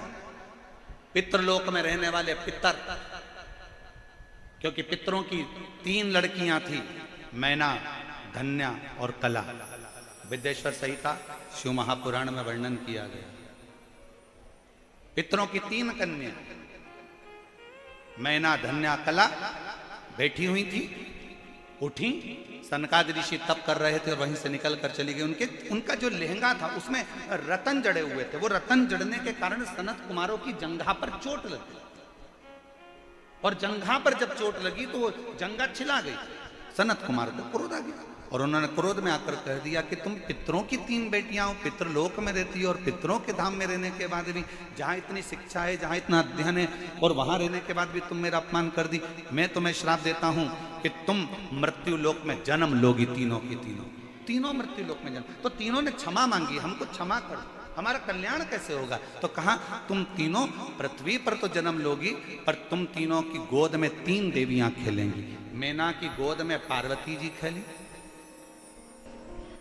धन्या सुनैना बनी जिनकी गोद में सीता जी खेली, कला कीर्ति बनी जिनकी गोद में राधा जी खेली। ये 3 कन्या 3 देवियों की गोद में खेली। और कथा के दूसरे दिन आपको कहा था कि बच्चों का सबसे बड़ा शिक्षा का केंद्र अगर कहीं पर है तो घर के बुजुर्गों के पास में है। दादा दादी अपने पोता पोती को सिखा देते हैं अगरबत्ती पकड़ना, दादा दादी अपने बच्चों को सिखा देते हैं पोता पोती को आरती करना। भले दादा दादी कुछ नहीं दें अपने पोता पोती को, पर मेरा निवेदन है, जितने बाहर रहते हो, जितने पुणे मुंबई में रहते हो, जितने दूर दूर देश में रहते हो, उनसे निवेदन है, साल में कम से कम एक बार अपने को अपने गाँव जरूर आना चाहिए और अपने दादा दादी के पास अपने पोता पोती को जरूर रखना चाहिए। शिक्षा का केंद्र बिंदु है घर के बुजुर्ग, नाना नानी, दादा दादी। बच्चों को साल में एक बार नाना नानी के घर पे भी जरूर लेकर जाओ, बच्चों को एक बार दादा दादी के पास जरूर लेकर जाओ। वो बैठेंगे, दादा दादी कुछ नहीं देंगे तो उनको सिखाएंगे। दादी पलंग पर सो जाएगी और बच्चे से कहेगी, पोते से, छोटा सा पोता है 3 साल का 4 साल का, और इतने से पोते से दादी कहेगी, चल मेरे पांव दबा।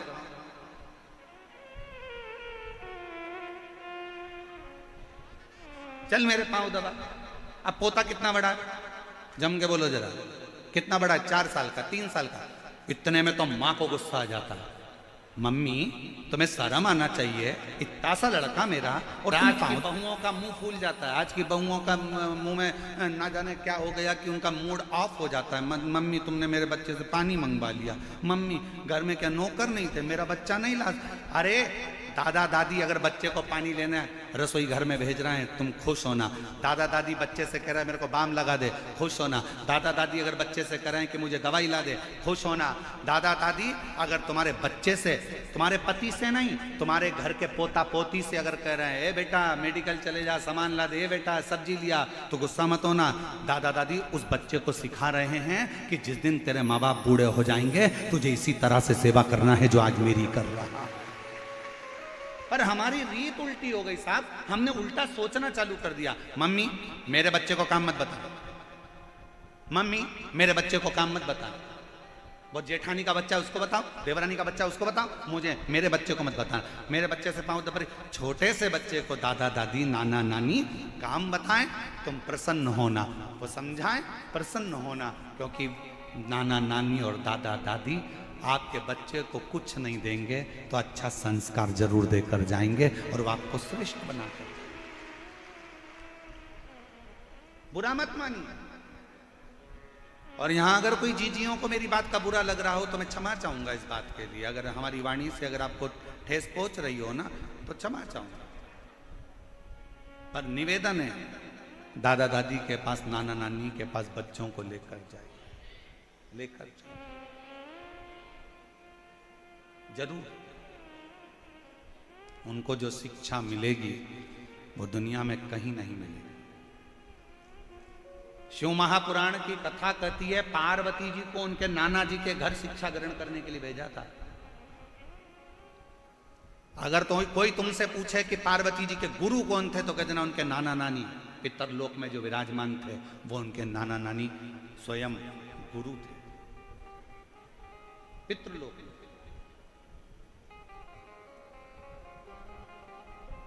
4 वर्ष की पार्वती जी को भेज दिया नाना नानी के घर में। नाना जी की गोद में एक दिन पार्वती जी बैठी थी, पितरों की गोद में बैठी थी, तो नाना जी ने पूछ लिया पार्वती से, गौरा कहते थे पार्वती, हिमालय सुता कहते थे पार्वती। पूछ लिया हे हिमालय सुता, हे गौरा, आज तुम्हें नाना नानी की कैसे याद आ गई, कैसे आई? पार्वती जी कहने लगी मेरे भैया को मारा गया है छल से, और मुझे आपसे कुछ विद्या ग्रहण करना है। कहा क्या विद्या चाहिए? चलो मैं तुम्हें लेकर चलता हूं। पितृ लेकर गए और समुद्र का वो पवित्र तट पर बिठाकर जो शिक्षा देना प्रारंभ करा। कुंवारी अवस्था में जो शिक्षा मिली वहीं पर कन्या कुमारी के रूप में मेरी मां जगत जननी दुर्गा भवानी विराज, शिक्षा की देवी के रूप में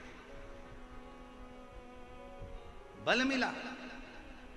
आखिरी में भाई का बदला तलवार से नहीं लिया गया, आखिरी में तलवार से बदला नहीं लिया गया, केवल वाणी से बदला ले लिया गया। वाणी से।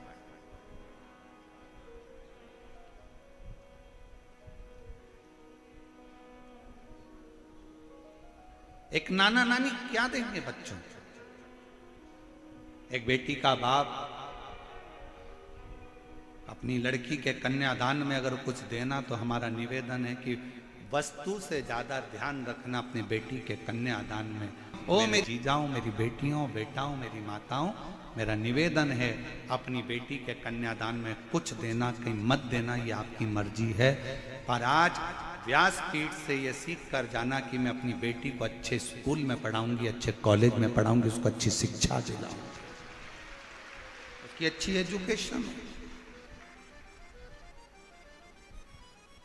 चंचुला देवी ने पूछा कि मेरा परम धन, एक स्त्री का परम धन कौन सा? का शिक्षा हो। जहां विवाद हो रहा हो वहां से दूर हटकर भगवत भजन में अपने चित्त को लगा। इसलिए अभी आपको कथा में कहा भगवान से अगर मांगना तो 2 चीजें भगवान से मांगना कि मेरी दवा और मेरा दुख, ये दोनों कम करते चले जाना, दोनों कम। दवा भी मेरी कम करिए और मेरा दुख भी कम करिए। ये दवा खाते खाते बहुत समय हो गया, मेरा दुख और मेरी दवा दोनों कम हो। उसी तरह वेद व्यास जी महाराज ने 18 पुराण की रचना करते समय शिव महापुराण को वो दवा का रूप दिया, वो दवाई बता दी शिव पुराण में।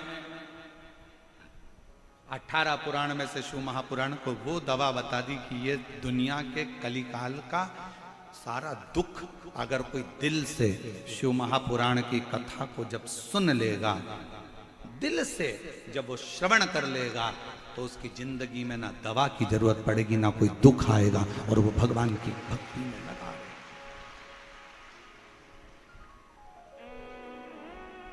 जरूरत। कई लोग प्रश्न खड़ा करते हैं महाराज, बहुत सारे प्रश्न आते हैं,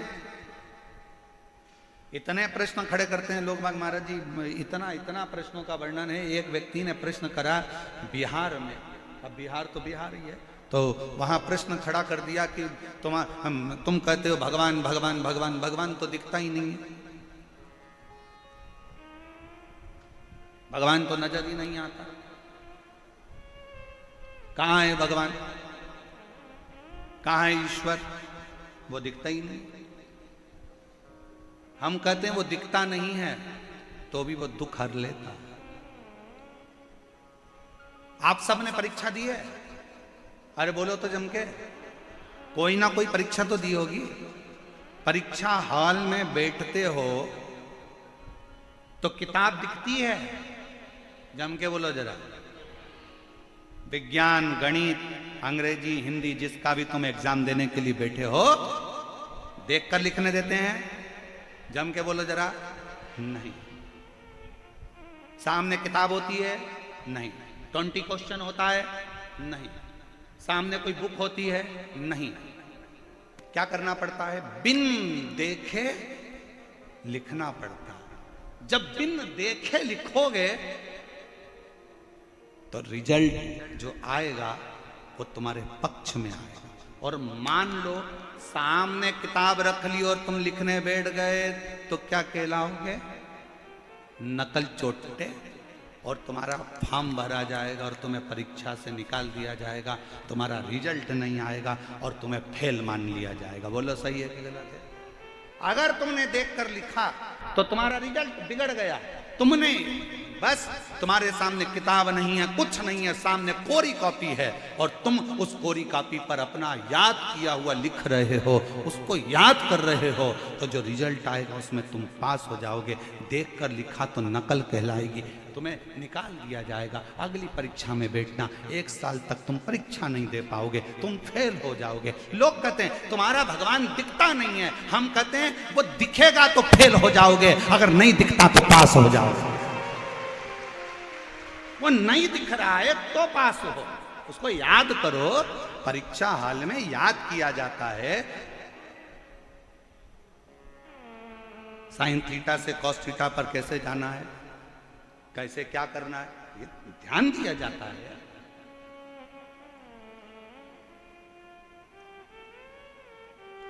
किस तरह से अध्ययन करना है ये उसके स्मरण में लिया जाता है। उसको, उसके सामने बुक नहीं होती, उसको याद करो। याद कर कर फिर लिखोगे कॉपी में तो रिजल्ट भी अच्छा आएगा। और तुम उसको याद तो करो, वो सामने हो तो कहां कहां।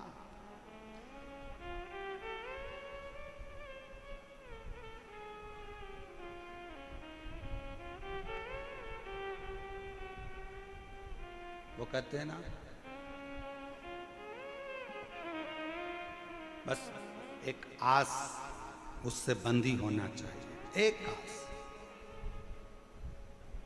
एक आस उससे बंधी। सही बताएं ना तो कल आप लोगों की दशा इसी गाने पर फिट थी।